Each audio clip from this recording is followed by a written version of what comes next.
में कहा था कि दिल्ली में जब पिछली बार एमसीडी चुनाव हुआ था तो भाजपा का शीर्ष नेतृत्व चुनाव के लिए उतरा था और उन्होंने भाजपा के सभी पुराने काउंसलर्स को बदला था, ये कहते कि हम नए चेहरे जो है लेके आएंगे, क्योंकि पुराने काउंसलर्स और पुरानी एमसीडी के खिलाफ बहुत लोगों में गुस्सा था, उनके ऊपर भ्रष्टाचार के बड़े आरोप थे।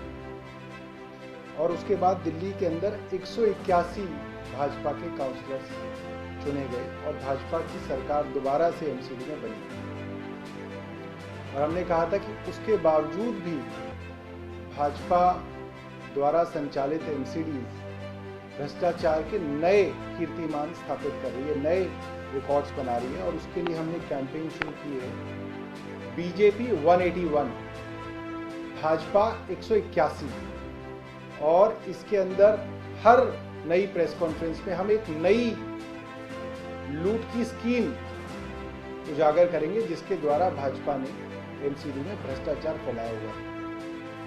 आज प्रॉपर्टी टैक्स की एक नई लूट की स्कीम के बारे में आपसे चर्चा करेंगे। प्रॉपर्टी टैक्स किसी भी नगर निगम के लिए सबसे बड़ा रेवेन्यू कमाने का, पैसा कमाने का एक जरिया होता है। सबसे बड़ा जरिया एमसीडीज के पास प्रॉपर्टी टैक्स होता है। और कैसे प्रॉपर्टी टैक्स के अंदर लूट के कारण एमसीडी की जो तिजोरी है वहां तक पैसा नहीं पहुंचता। एमसीडी के खुद के आंकड़ों के हिसाब से इनका आकलन था कि इस साल ये जो लेटेस्ट ऑडिट रिपोर्ट है, नॉर्थ एमसीडी 2838 करोड़ रुपए का टैक्स इकट्ठा करेगी, 2838 करोड़ का, और ये मात्र 1703 करोड़ रुपए इकट्ठा कर सके। ये इनका अपना आकलन है।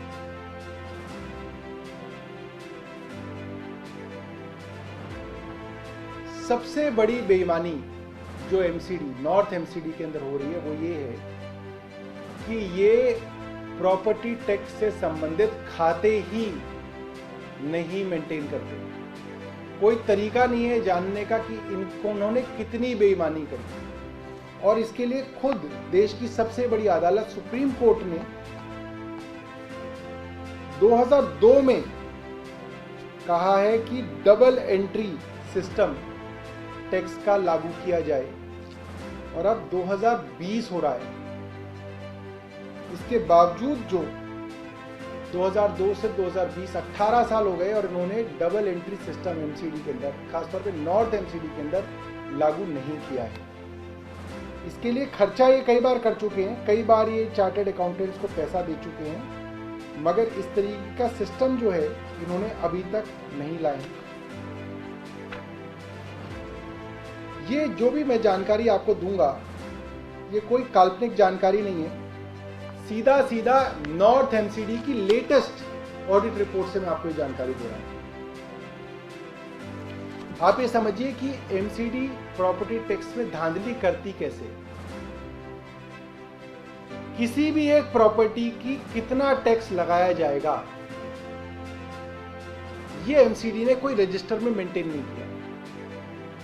अब ये एमसीडी का लोकल टैक्स ऑफिसर तय कर लेता है कि इससे 1 करोड़ रुपए टैक्स लेना है, या इसको 2 गुना करके 2 करोड़ ले सकते हैं, या इसको 4 गुना करके 4 करोड़ कर सकते हैं। ये इनके पास, इनके हाथ में इन्होंने ये चीजें रखी हुई हैं। जैसे उसको कमर्शियल है, रेंटेड है, कमर्शियल है मगर खाली है, कमर्शियल है मगर इस्तेमाल की जा रही है, इसके हिसाब से प्रॉपर्टी का टैक्स 2 गुना या 4 गुना हो जाता है। और सबसे बड़ा झालमेल यही किया जाता है। जो प्रॉपर्टी किराए पे है उसको अपनी प्रॉपर्टी दिखाया जा सकता है, जो प्रॉपर्टी इस्तेमाल की जा रही है उसको ये दिखाया जा सकता है प्रॉपर्टी तो कमर्शियल है मगर इस्तेमाल में नहीं आ रही। जो प्रॉपर्टी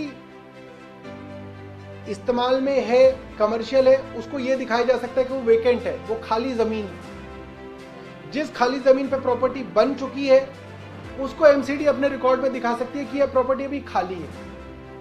और ये सारी की सारी चीजें जिस रजिस्टर में दर्ज करनी चाहिए, ऐसा कोई रजिस्टर नहीं मेंटेन करती एमसीडी।